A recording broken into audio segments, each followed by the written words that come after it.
What's going on, you guys? Welcome back to the channel. So that was probably a really long intro, but I had to get some work done on my aunt's car. So I pretty much just busted that out really quick. All we did was a valve cover gasket and the spark plug tube seals. I actually had the seals for the coil packs, but I forgot to put them on. But the coil pack seals rarely leak, and they weren't leaking in this car. What was leaking though was the spark plug tube seals. Basically, her spark plugs were getting like drowned out in oil, and then the car would start misfiring. I also noticed that 2 of the fuel injector clips are broken. I unfortunately do not have any OBD2 fuel injector clips that I could just splice into there, but you know, we'll have to pick that up from the junkyard. That might be another reason the car was misfiring. Maybe a fuel injector clip came undone and she was on 3 cylinders. But either way, we got all of that stuff pretty much secured, pretty much tied down for now. I will pick up new clips in the junkyard in the future, and then we will go back in there and wire those in. But for now, my aunt has her daily back. She's reliable again. This is the 7th gen Civic. It's an ES1. I've rebuilt the engine and replaced the automatic transmission on it already, and it's just her daily. That's all it is. It's just a daily. So hopefully she can go back to dailying that car. She was using that car for a while this car was acting funny, but it should be good now. What did we do? What was the last video? The last video, me and Tay went to the junkyard, huh? I don't know what we're gonna do in this video. My car has done like 4,500 miles to 5,000 miles unchecked.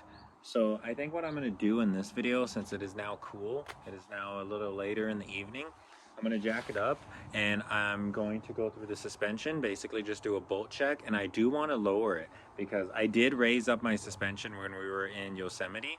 And the only reason was because we were in the mountains, we were in Yosemite, there's rocks and all kinds of shit in the road, and I was scraping pretty gnarly on a few things. So I maxed out my suspension. We went and picked up that engine for Isa. Then we picked up the almost forgot. I almost forgot. Something did happen between now and the last video. I knew the junkyard was not the last thing we did.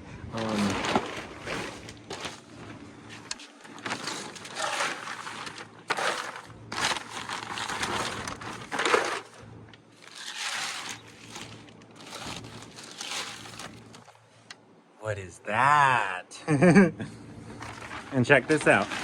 Another D16A6. So this is Tay's D16A6. This is the one that came from Mad Garage. And this is my D16A6. She's a little dirty, and she was definitely leaking through her valve cover. There was oil inside of the spark plug tubes, just like my aunt's car. Coincidence enough. So that engine's gonna need at least a reseal 4-wheel drive.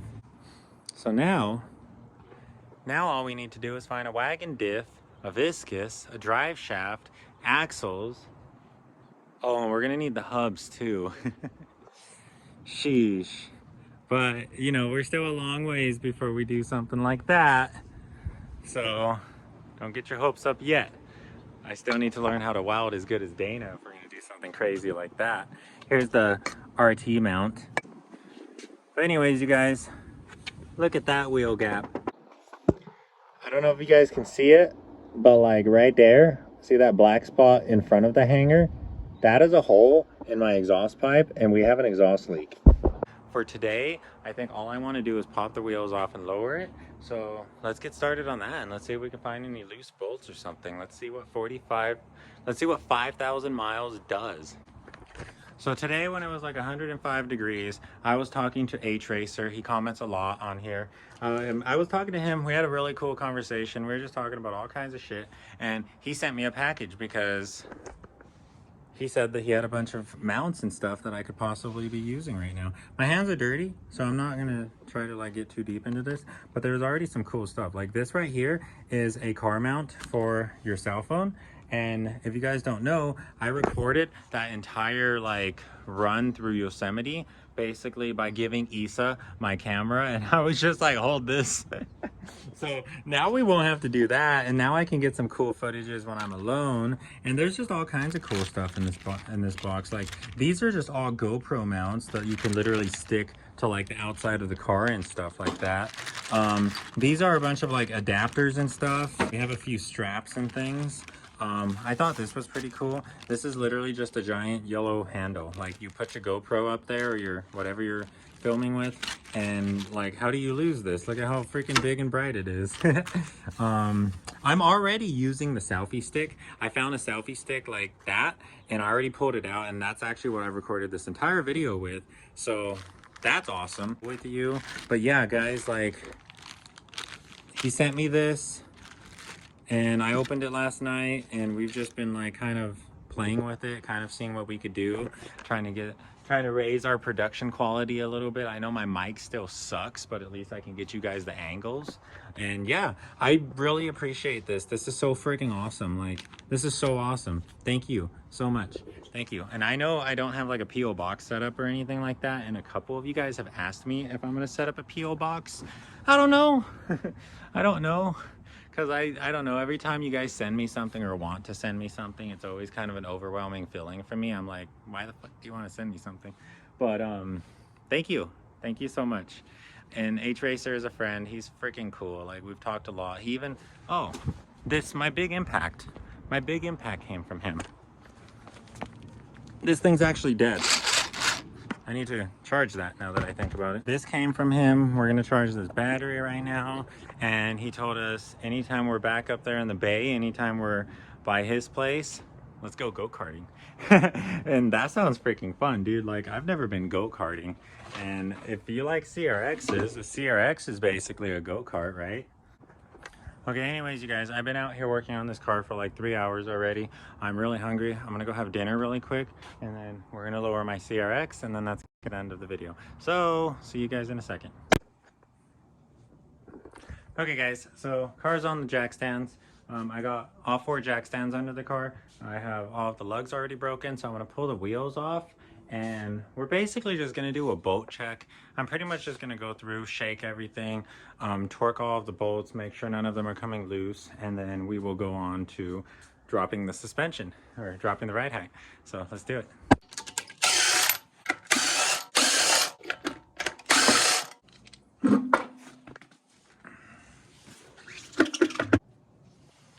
Okay, here's our suspension. That axle nut, or that axle boot, is definitely leaking. Oh, super crusty. Oh my.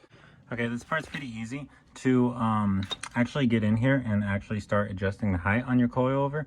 You're going to need to remove this 14mm bolt. But if you don't have a spanner wrench, then you might want to loosen these locking rings before you detach it from the actual suspension. And if you don't have a spanner wrench, then you already know the way to do it. You get a flathead and you get a hammer.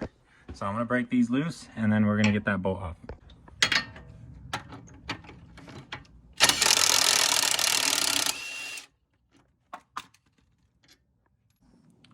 All right, and check that out, guys. So we have gotten rid of the gap in between the 3 locking rings, and that is pretty much going to be maximum low. If we want to go any lower than this, we're going to need to get drop forks. But yeah, this is pretty much maximum low. And all you're going to want to do is see how this is still pretty loose, and you're going to want to tighten the locking rings. When you're at max low like this, pretty much all you have to do is twist the top ring that way, because, you know, righty-tighty, and that will pretty much lock all 3 rings in place. If you're not at maximum low like this, then you actually need 2 spanner wrenches, and you need to twist these 2 guys together, get them to basically squeeze, create some tension on the threads, and then this guy, all you really do is tighten it downwards. But when they're all like this, all you have to do is really smack that top ring a couple times and get it nice and snug. So I'm going to do that, but this is pretty much max low, and we're going to do the other side, and then we'll go and work on the back.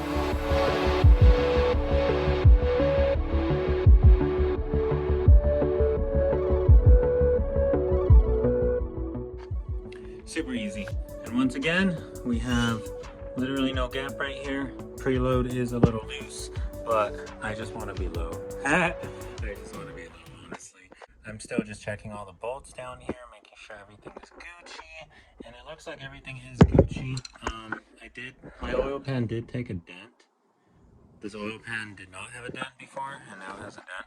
So that's interesting, but everything else looks Gucci in here. I don't see any problems. We need a cotter pin right here. Let's put a cotter pin right there. Let's put a cotter pin up there, and then let's call it a day. Let's go to the rear. Okay guys, so we are back here on the rear coilover. To do this one, it's the same thing. You're gonna have the locking rings. You're gonna wanna loosen the locking rings, but it's a little bit different. It's actually a lot easier to do these rear coilovers. What I always do is I pull out this bolt. This bolt is a 14 millimeter and it is holding your coilover fork onto your lower control arm. You're gonna pull that off, and then it also makes it very easy if you take off this bolt as well. This is another 14 millimeter, and basically what that will allow you to do is pull the rear trailing arm out of the way and give yourself enough room to push it downwards to get it the bushing out from this fork, and then you're able to twist it. So I'm going to put you guys on a time lapse like right in this area, so that way you can kind of see from that angle what I'm going to be doing. When I raised it, I think I went up 10 full turns. So I don't know. I think we're going to do that 10 full turns and see what it looks like afterwards.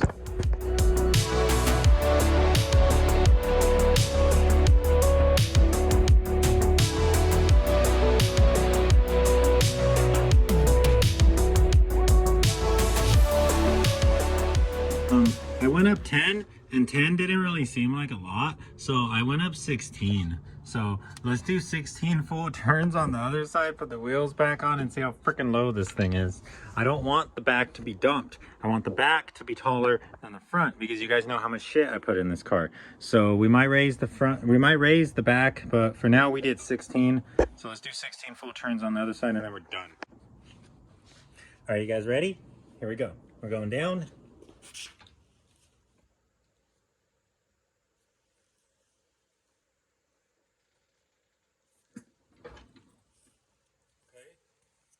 So far, not bad. Let's lower the front.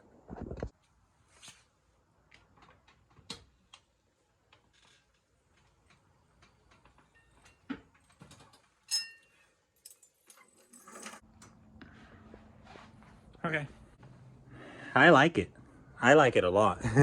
I really like it. So we've got a little bit of rubber inside of the fender now. That's exactly what I wanted. These fenders are going to need to be rolled because they do have that the tabs for the fender liner. Those are still in the way. I just folded them out of the way, but you know.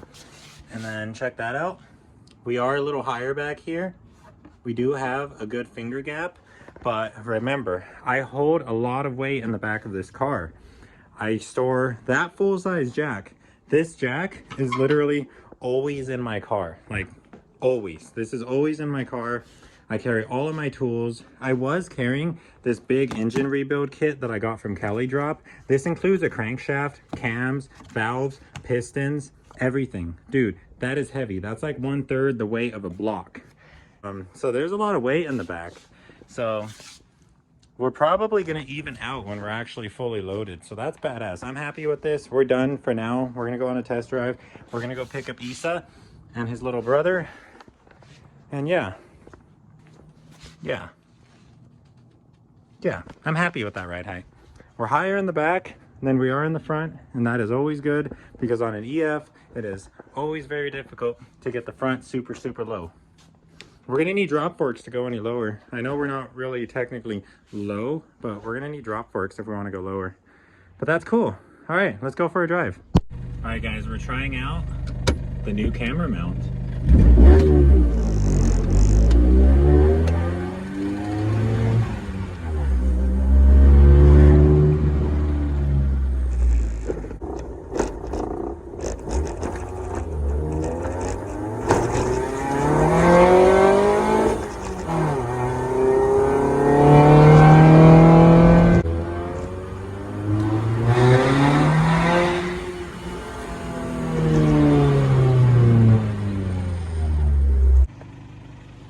So first drive is over. That's about where our fitment settled at. It does look like it got a little bit lower. It's a little bit lower. The rear has definitely settled. We no longer have a finger gap. So we might want to raise the rear a little bit. But for the most part, we didn't have any kind of scrapes or anything like that. Yeah, Car felt great. You can tell that it's lower.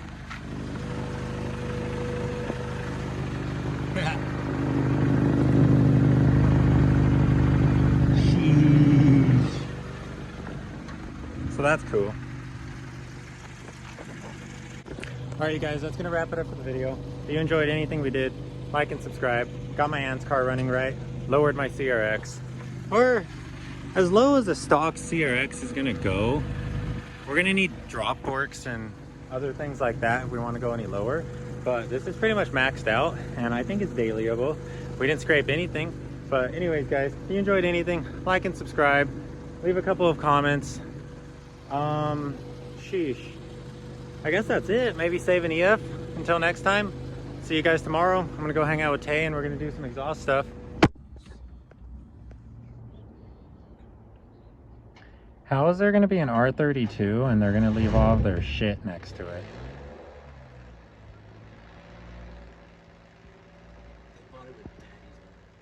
It has an exhaust leak. Is that an exhaust leak? That sounds like my car. I have an exhaust leak.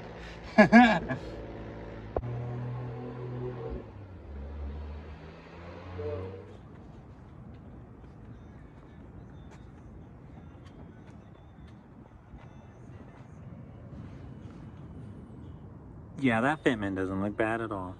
I accidentally ran over that glass bottle. So I hope that's not going to be a problem. But yeah guys, that's my fitment in the front. In the back. And who says you can't have 3 people in a CRX?